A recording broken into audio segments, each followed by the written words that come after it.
Hey everybody.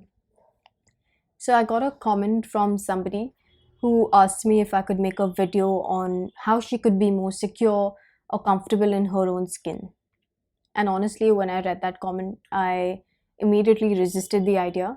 I didn't want to make a video on it because I don't think I should. Because I'm nowhere close to being comfortable in my own skin. And so it just felt wrong to make a video about this. But then later in the evening, I thought about it and it hit me that, you know what, even though I'm nowhere close to being comfortable, I still have come a long way. As in, my physical appearance doesn't take up a lot of headspace in my life anymore on a daily basis because I know it once did. It it was something that I spent a lot of time thinking about and doing things to change the way I look to improve it, and that would affect a lot of my behavior. It would affect my confidence as well, but not so much anymore.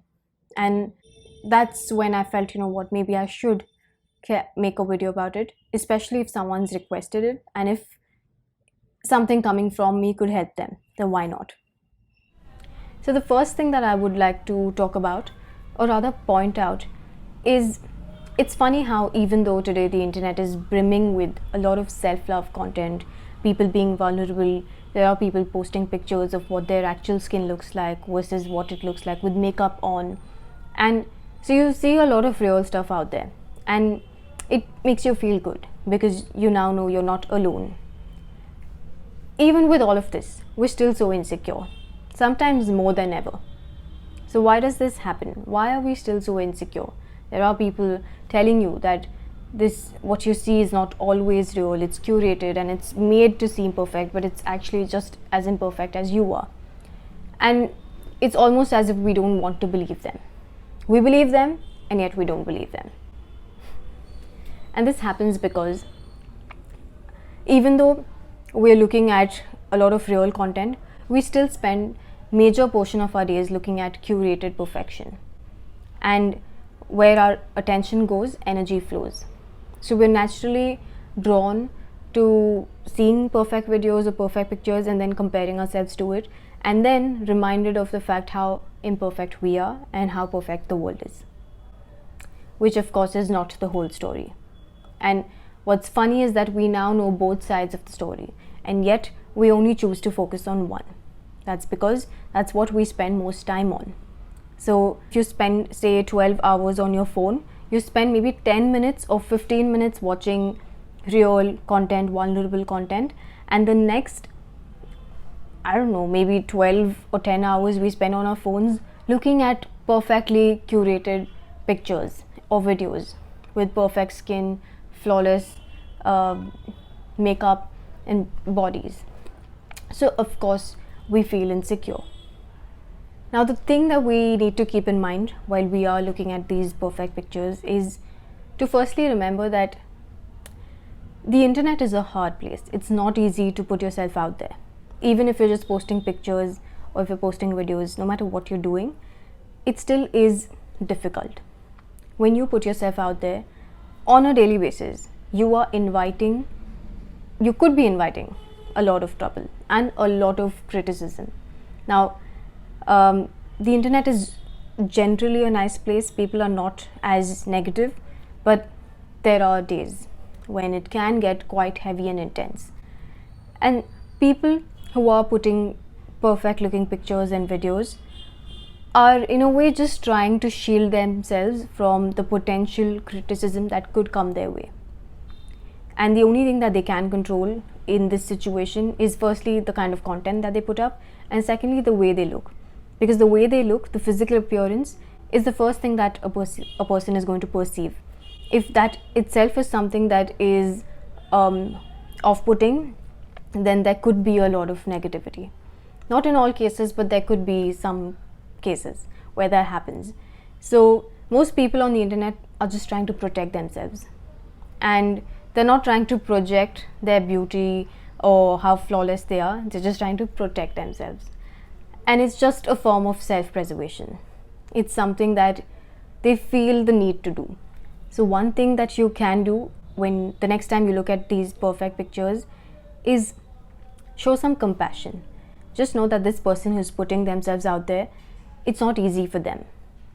Because there are days when you could do something great. You could be actually proud of the things that you've made.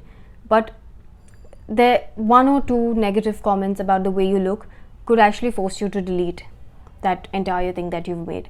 I know I've done that. Not because somebody commented, but there are a few videos that I've deleted because when I looked back at those videos, I noticed that I couldn't even hear what I was saying because I was so focused on the way I was looking. I was so focused on judging the way I was looking.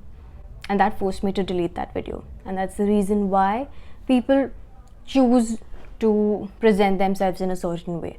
So just remember that the way they're looking is not the whole story.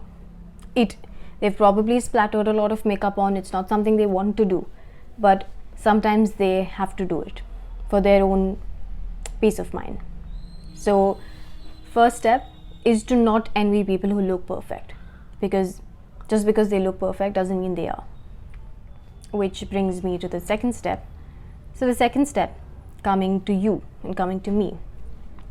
So of course we are truly extremely harsh on ourselves.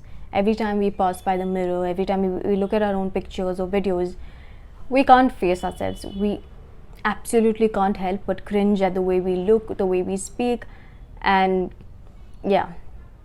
So what we can do in this situation, which happens almost every day, is the next time you see pictures on your phone, in your gallery or in your friend's phone, you will have this urge to delete those pictures because you probably aren't looking the best.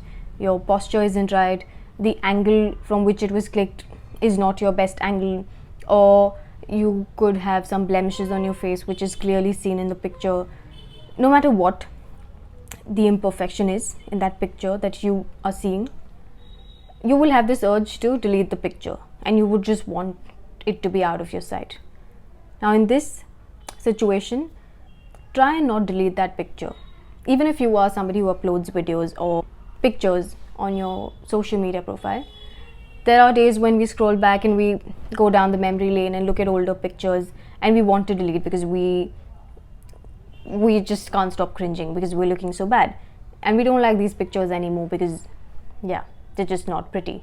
So you might have the urge to delete those pictures. Try and not delete them. Try and make your peace with those pictures, be it in your gallery or someone else's gallery. Even if you're going out with your friends and you click a lot of pictures, and then when you swipe through those pictures, you might delete a few, or at least you might want to delete a few. Resist the urge to delete them. Try and make peace with the way you're looking, even like the worst of worst pictures. And the more you try this exercise, you'll begin to see soon, you'll become so comfortable with the way you're looking that firstly, you wouldn't even have the urge to look back at the photos. Like, you wouldn't want to see how you're looking. You'd just be okay. Good or bad, you're just fine with the way you're looking. And later on, you would not feel like deleting. And soon your narrative about the way you're looking will change. It probably wouldn't be positive, but it wouldn't be negative as well. It would just be neutral. You'll just be like, yeah, that's okay. This is what I look like and I'm okay with that. Okay, so the next step would be, every time you pass by the mirror or you're looking at yourself in the mirror, you're washing your face, or you open up a selfie camera, or if you're in a Zoom meeting and you're looking at yourself, just notice and be conscious for a few days of the things that you're telling yourself. You could maybe physically write this down or just mentally take notes. And once you begin to see things in front of your eyes, you would notice how horrific these things are. We would be blown away by the things we tell ourselves almost every single day, and not once, multiple times throughout the day.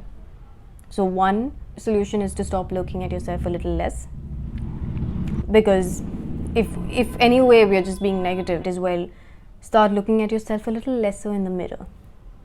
And then try and change the narrative.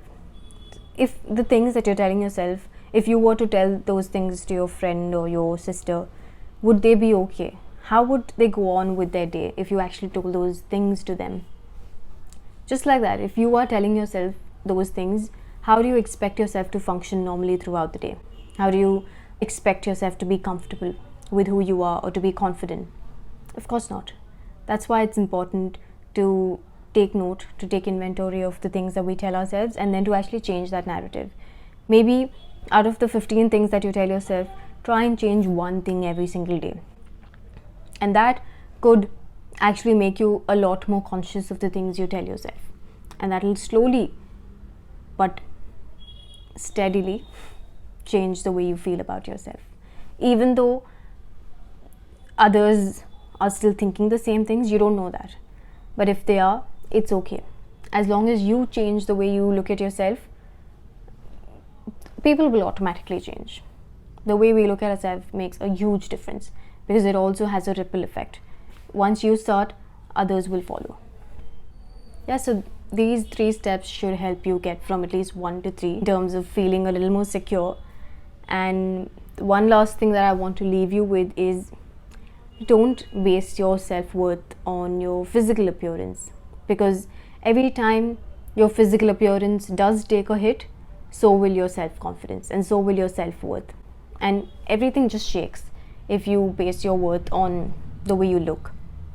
Because you must know that there are so many people out there who are truly gorgeous, like who look actually nice and they have pretty clothes, but they're maybe not very happy, and they're also not easy people to be around. They are very difficult to be with. And that's when maybe their partner, friends realize that good looks, they don't matter a great deal, because it's not that you're only going to spend the rest of your life looking at somebody. You're also going to interact with them. You're going to get to know them. And how you feel about them once you get to know them is way more important than how they actually look. So if I get to know you, and if I don't think I can be around you, or I don't think I can, feel comfortable with you for more than 5 minutes, then what's the point of the way you look? It has to be a complete package, right? And that complete package can come without the best of appearance, because appearance is not in our control. Not a lot of it is in our control, but the other things, they're all skills that we can learn. Compassion, empathy, joy, just being kind. These are the things that people actually want at the end of the day. And if you can offer those things, if you can just be in general a lovely person, then you outweigh all beauty standards. And that's the beauty standard that we need to create for ourselves. We can't wait for the world to change. We can't wait for the society to stop looking for perfection and beauty. But we can change the way we define beauty for ourselves. We don't have to do it for the world. We don't have to redefine beauty for the world, but we can do it for ourselves, just so that our life becomes a little more easy, so that we become comfortable in our own skin, and we can just exist without having to worry every single day about how we are looking, how our hair is looking, how our clothes are looking. It's just so that we can make our life simpler. I hope you found this helpful. I hope you, firstly, the one who left the comment, I'm sorry, I don't remember who left it, but I hope this was somewhat what you needed. Thank you for watching.